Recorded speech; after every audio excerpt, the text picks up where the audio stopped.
যারা নতুন ড্রাইভার আছেন দেখেন আজকে একটা মজার জিনিস দেখাই।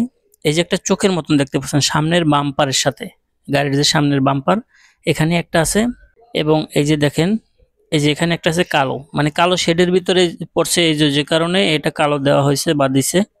এই যে আরেকটা, এবং এই যে দেখেন বাম পাশে আরেকটা সাদা।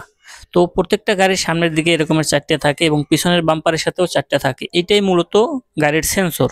আপনারা যারা শুনছেন যে গাড়ির সেন্সর আছে, সেন্সরওয়ালা গাড়ি বা সেন্সর কি কাজ করে, এটাই হচ্ছে সেন্সর। এটার কাজ হচ্ছে যদি আপনি গাড়ির সামনের দিকে ভুলবশত ব্রেক করেন না, গাড়ি চলতেছে, কোনো দুর্ঘটনা ঘটতে পারে, তখন গাড়ি অটোমেটিক ব্রেক হয়ে যায়।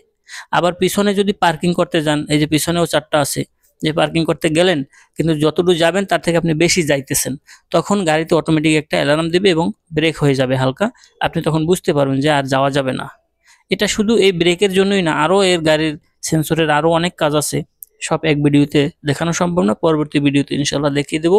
বা এর আগে আমি আরেকটা ভিডিও দিছি এই সেন্সর সম্পর্কে, সেই ভিডিওতে এই সেন্সর সম্পর্কে বিস্তারিত আলোচনা করা হয়েছে, সেন্সরের আর কি কি কাজ আছে।